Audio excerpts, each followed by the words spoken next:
I think this is especially appropriate, although we didn't plan it this way. I should take credit for us being so clever as to have this program during Black History Month. That's not the way it happens. And later at some point, Wanda is going to give you a flyer about a Black History Month program, so you'll get one of those too.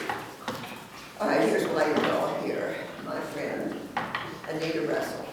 I'll give you the official, some of the official biography. It's too long. Don't read it all. I won't read it all. She graduated from Lincoln High School, earned a Master of Arts degree in business from Webster University, a Bachelor of Arts in Business Management from Iowa University. She is currently, I want to hear about this, you're currently first Vice President of the NAACP, Kansas City, Missouri branch. But you also were the president for 16 years, so maybe start at the I'm bottom. trying to get out, they won't let me go. She's not only local NAACP, she's represented the 10-state region. She currently is on the executive committee of the Missouri State Conference of NAACP branches, and she's a Diamond Life member of the association. She's won a lot of awards because she's a terrific person. She won the 2019, or was awarded, I should say, the 2019 Invictus Award from the Liberty, Missouri Martin Luther King Jr. Committee. She's listed on the Jackson County Monument of Freedom, Justice, and Courage at Leon Jordan Park at 31st and Benton, if you want to drive by. It's a nice park with a statue of Leon Jordan. And she's listed as one of the 14 African Americans who have left their mark on Kansas City. So, not only, she belongs to Ebenezer AME Church, where she serves, of course, on the Board of Stewards. She, the Commission on Christian Social Action, a member of the Women's Missionary Society, and there's even more. As she says she enjoys reading, shopping, and crocheting. I don't know when she has time to do that. So here's this very important woman. Most importantly, she's my friend. So, Anita, I'm going to let you start, or ask you to start.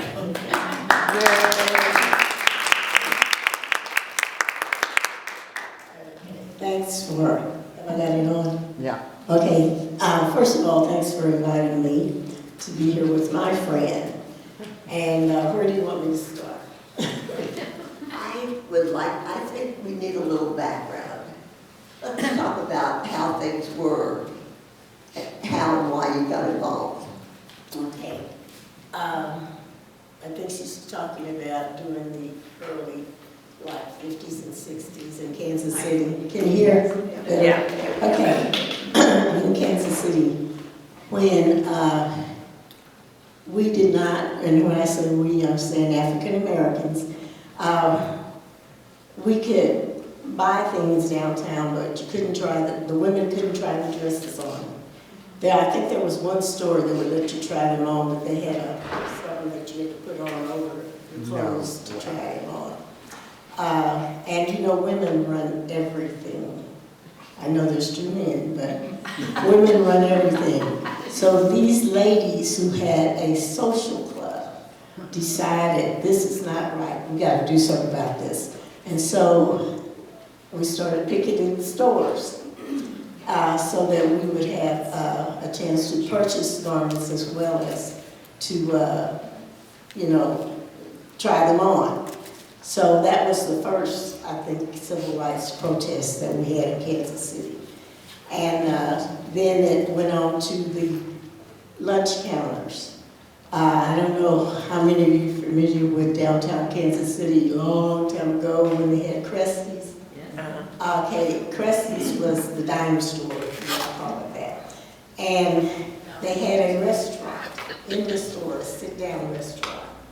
Well, African Americans couldn't eat at the restaurant, but they had a counter that was near the door as you walked out on the lower level, and it was a hot dog stand. And you could purchase hot dogs there and stand and eat them, but you couldn't sit down at the lunch counter.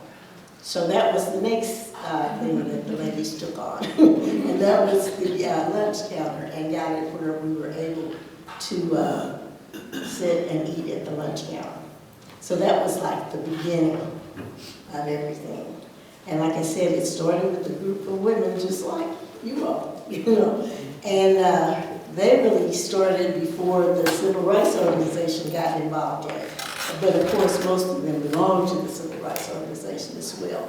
But they were the ones that started that, where we were able to shop and eat where we shopped.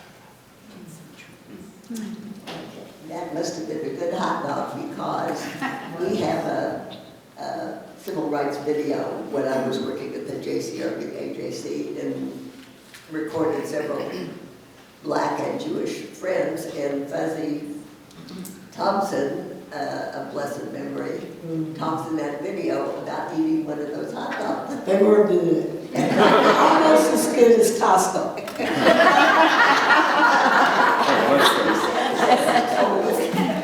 got a hot dog, and there was an empty, he was with his mother, and there was an empty seat at a table. He said, let's sit down, it's cold out here. And she said very loudly, so everyone could hear, we are not allowed to sit down, but when you grow up, you'll change that. Hot dog. I ate it plenty of times, and you never know, and that's the point. I'm probably older than most of you, and many people think that my career or my activities began when I began to work at the JCRB, AJC, but in truth, it was earlier than that. I was a housewife with 2 young children and in my own world, pretty much, but trying to pay attention to the world around me when I had time. I didn't really know what was going on. I'm really embarrassed to say that, but I saw what was going on in the news, and maybe you had some of the same experiences and you thought what you saw was wrong, but you weren't sure what you could do about it. How many of you have watched Black and Jewish America on PBS? Yeah, with Henry Louis Gates. It's amazing. I'm sure it's being replayed, but it's really personal. Everything he does, it's good. Do you want to sit down? Okay. Hi, Tiffany. So I was watching the news, and then I started to see some of the things that were going on. And of course, there was the horrific ones you remember, the water cannons pointed at protesters, the young people being arrested, beaten, dragged along the street by their hair. It was, I had to watch that. I mean, I couldn't turn away. And so then I belonged to groups that I had time for, and really mostly Jewish, and most of them had some involvement in equal rights. I'm not even sure we called it civil rights in those days, but from afar, we might contribute, we might collect, we might do this, but nobody was involved personally until, if you watch the third program in this series, shortly after Henry Gates, Dr. Gates, opens the program, he talks about how Blacks and Jews had the same commitment to civil rights. They each shared those, and some of it, as some of our people said during the years, because we shared the Exodus story, because we were both not welcome where we were, while the Torah tells us many times to welcome the stranger, because we were strangers in a strange land. And now that part of the Torah is being mentioned as we talk about immigration, which we won't do today. But the next part, Dr. Gates' first comment he was born and raised in Piedmont, West Virginia.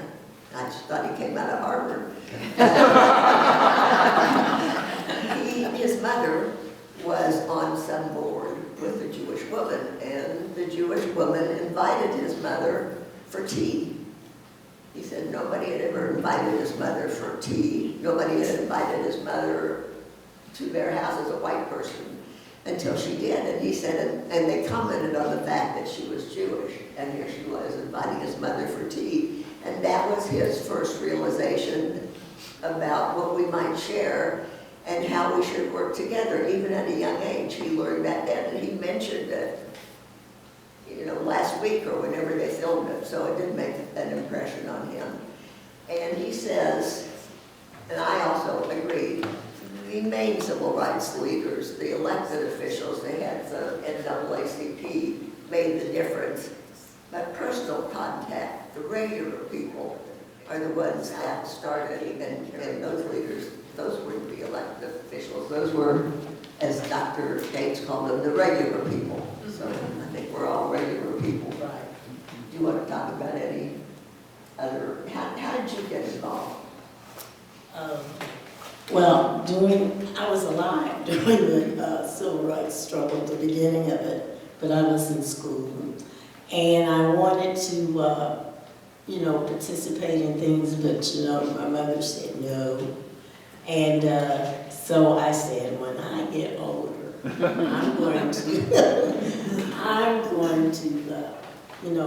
join some movement, And so, so that's what I did, because I've always been concerned about civil rights, human rights. I always keep track of what's going on, the current events, what's going on in the world. And then also, I wanted to be able to help other people, my community, if something was going on that they needed to know about. I wanted to make sure that I could, give them the information they needed. So, and then not tell them what to do, but give them information where they can make informed decisions. And so, when I was, when you're a kid in church, the little old ladies buy your memberships to the NAACP. At that time, it didn't cost much. And they give all the kids memberships, And so I said, when I have the time, I'm going to start going to the meetings. Because I was working, I was going to school, and I said, as soon as I graduate, and I'm going to go. And I had a friend that was active in the NAACP, and he said, Anita, you got to come. And I said, okay. I said, well, let me finish this class. I said, when I finish, then I'm coming. And that's what I did. I remember it was January of 1990. Now, I always had a membership because the little ladies at church gave me my membership. But I was not active. So when, since then, and I have been there ever since. And, just wanted to serve. It came straight from your heart. Well, it was just there. I'm trying to get on the executive committee, and every time somebody wants to run for president, they say, will you be my first vice? I said, oh, come on, I'm winding down.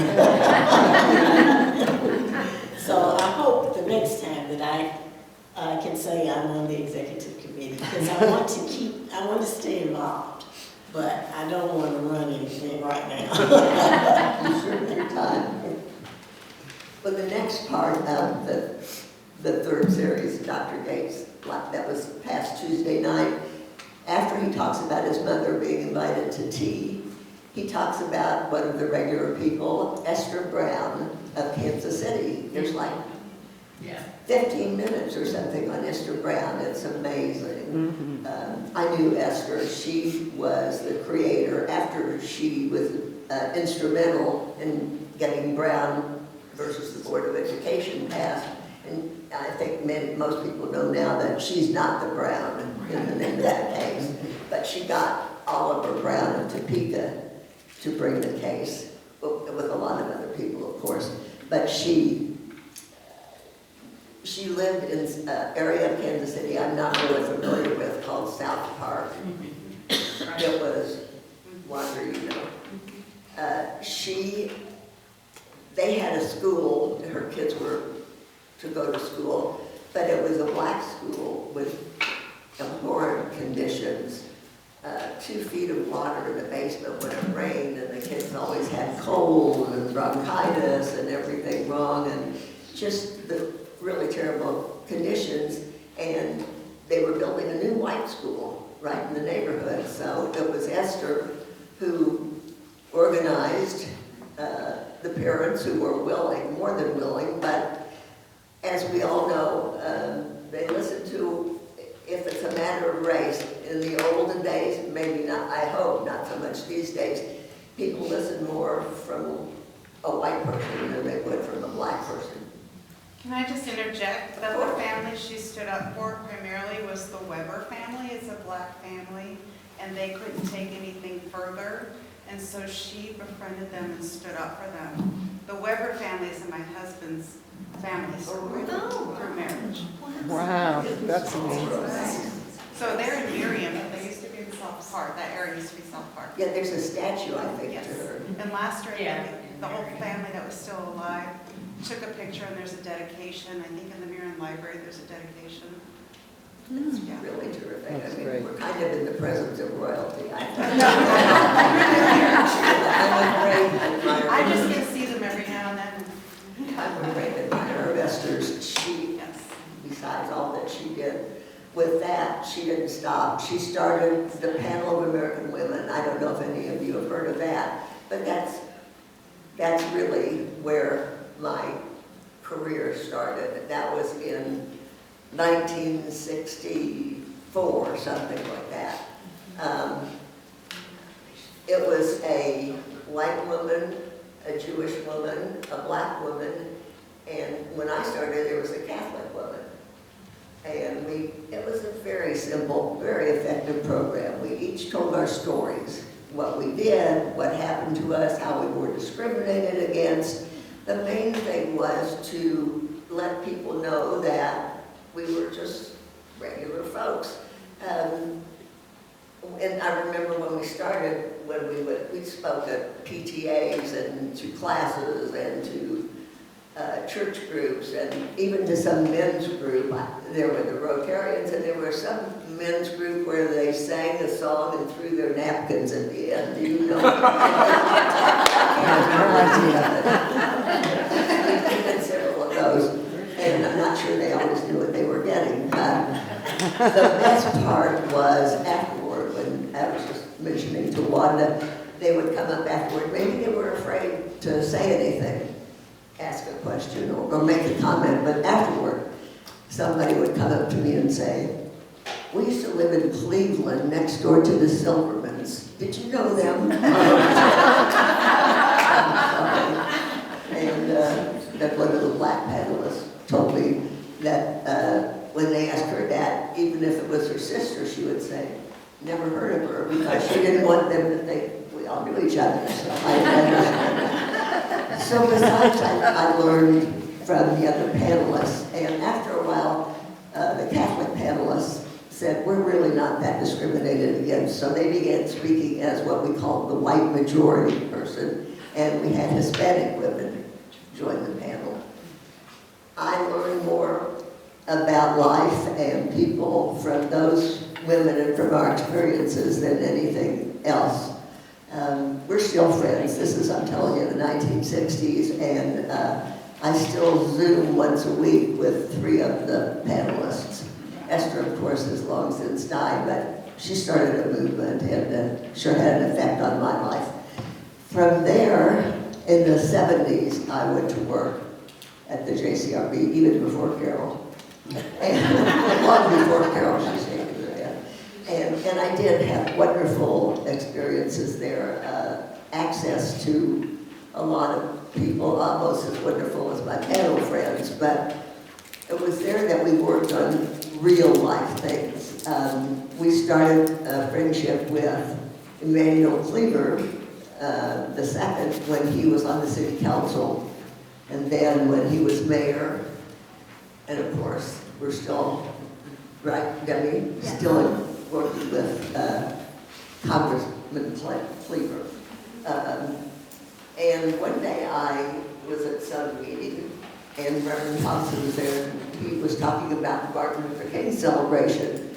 And I thought, I always thought when I heard about Dr. King that I wanted to do something because I felt like I owed him a lot because he had shown me what you say that word is IRL.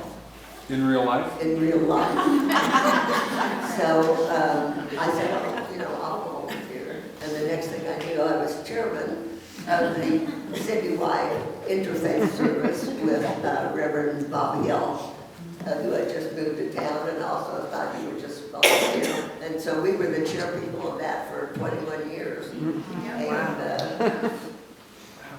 met some wonderful people through that too. Met wonderful people, worked with them all the however many years, Carol. 20 the first time when I retired and then maybe another 20 part-time, but had wonderful experiences there. And we worked together with the Black community on a lot of different things, some local, some national legislation, and there was a close civil rights community. Do you want to talk about that, Anita? Oh, okay. Yes, like Judy said, now, Reverend Thompson, who we call Fuzzy, he was the head of the SCLC. And he always had the big celebration for Dr. King's birthday. And all the civil rights organizations worked together with him, and he led that.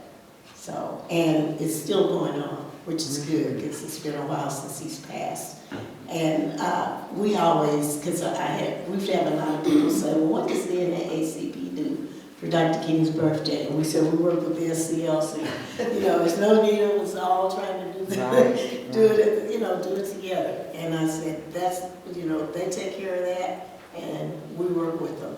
Because someone asked that, in fact, this year, somebody asked, do you all do anything for Dr. King's birthday? Yeah, we work with SCLC. You don't always have to lead it, Right. But, and I always had good programs and things, because it went about 2 weeks. Because the first week was the interfaith on that Sunday. And it ended with, on Dr. King's, the date that they celebrated his birthday.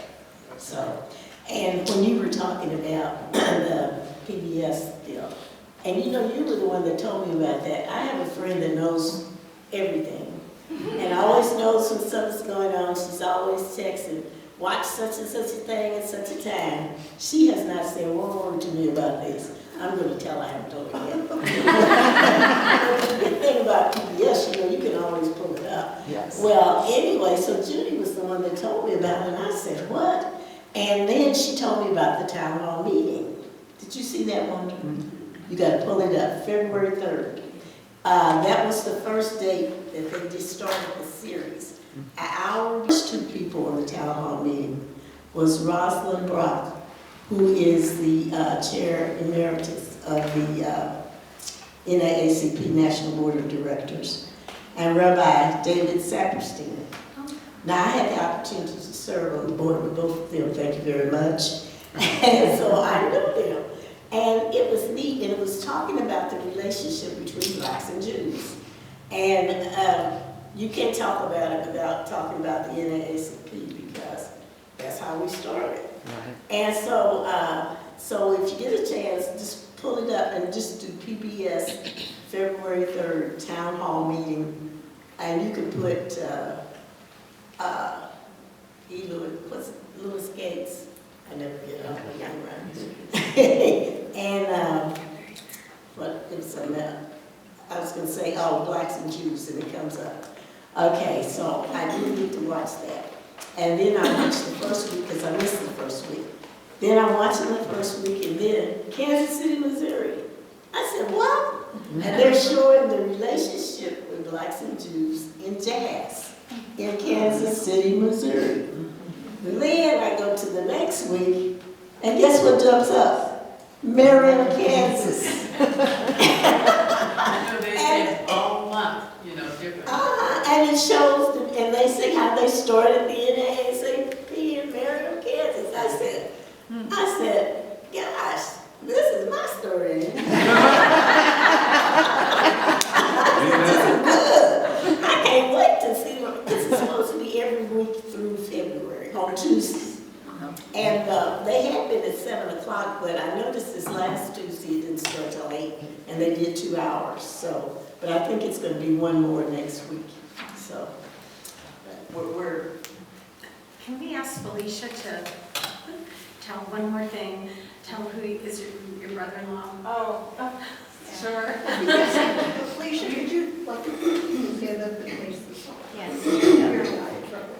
I'm sorry, now you're embarrassing me. I'm sorry, so in addition to the Weber family that lives in Marion, Kansas, those that are surviving, my brother-in-law is part of the Kansas City jazz scene, Bobby Watson.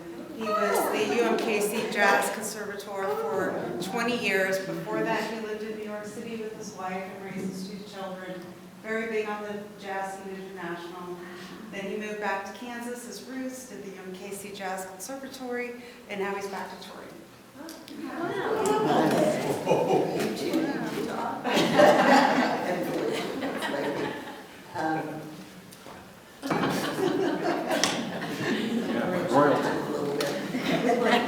To leave, I have a couple other little things to talk about, but let's see if there's some more questions first.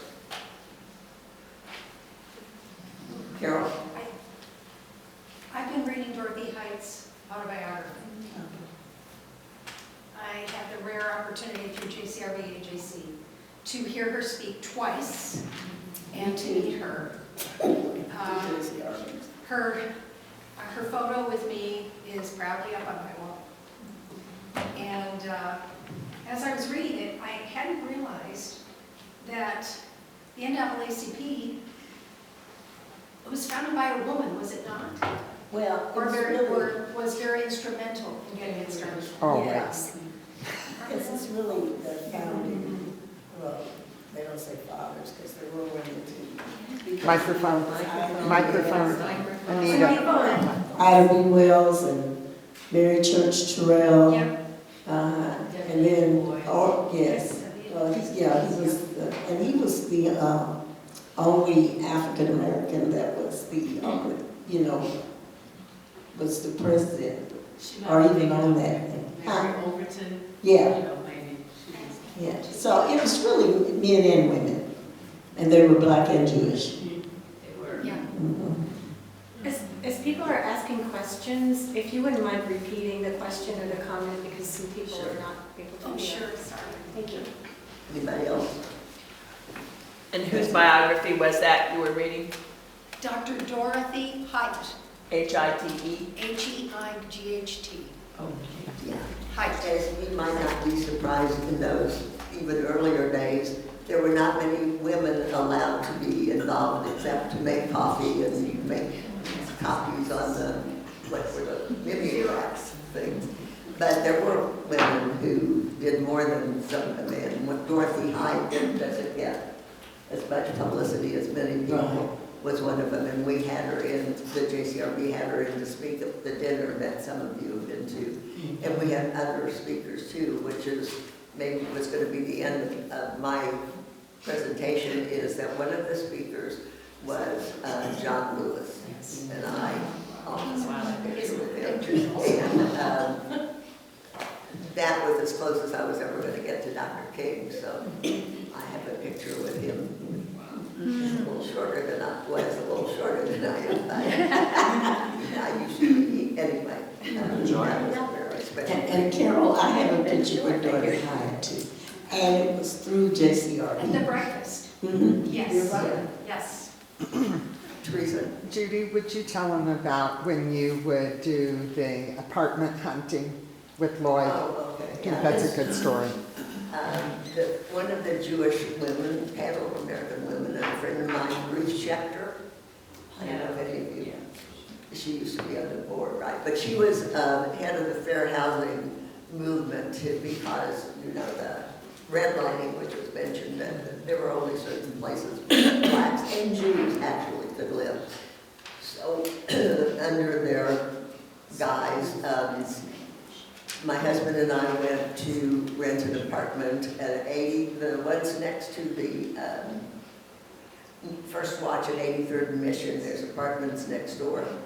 Anyway, they advertised. We went and looked at the apartment, and I'm not very good at that. I didn't think. I thought I'm sure they could see through me, but they said we would look at it, and they showed it to us and wanted to know, let them know if we wanted to rent it. And then, of course, a black couple went later, and they told them they were all full.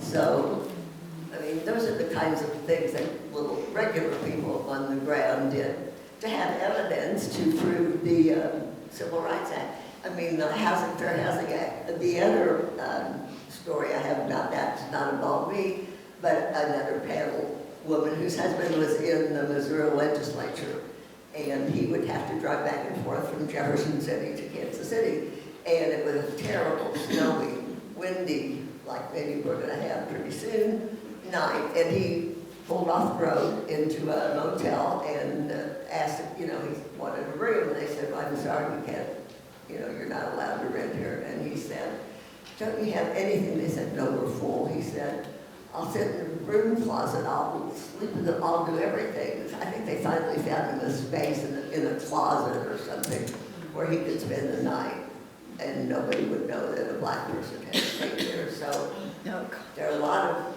more dramatic stories than mine, but we were doing the best we could to try to make things better. The stories I heard were heart-wrenching, and while others were not so heart-wrenching, but embarrassing, I guess.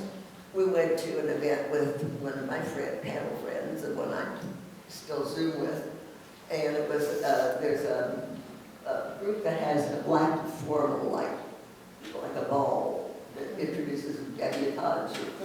And so they invited us, and it was very fancy, and our husbands wore tuxes, and we were all gussied up.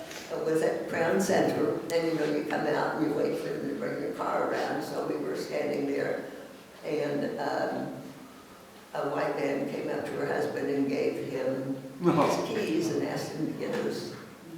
And it wasn't the first time. She told me the other day that he's since had a stroke and he's in a wheelchair, but he's done so well that the Stroke Association asks him to speak to groups. And when he does, he starts out by saying, my name is Harold. My name is Mr. Owens. Don't call me Harold. He said, I'm Mr. Owens. I don't know you, and you don't know me, and I'm going to tell you some things, and we're going to be friends, but my name is Mr. Owens. And he did that, just from, I think, occasions such as what happened at Crown Center. And I'm sure you all know and have similar stories. Any more questions? Judy, I had one thing to her comments about Esther Brown.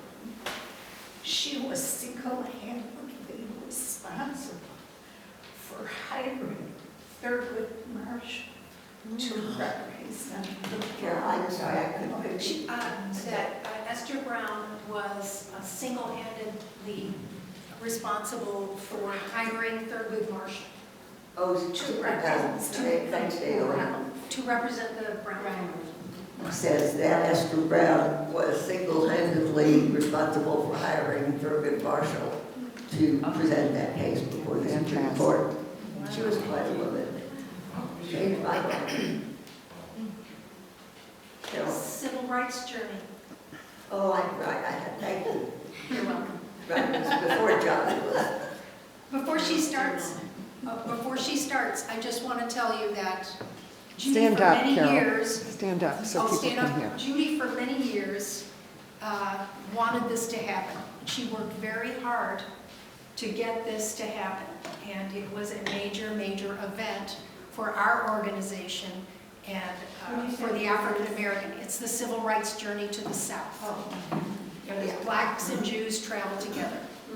Yeah, there was man who used to work for American Jewish Committee, I think. We took groups, mostly young people. That got the idea from Marcia Rittmaster, who the Temple Congregation Beth Torah took their confirmation class on this trip. And so I wanted very much to take the trip myself, and we decided to make it blacks and Jews taking the trip together as adults. And the leader who took all those trips had never had we were the first black Jewish adult trip that he had ever taken the trip, and it was also amazing.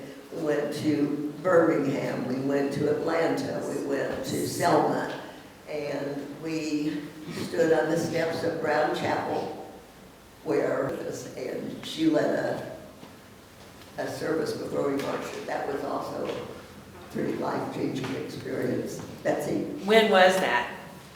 2011, Thank you, Carol.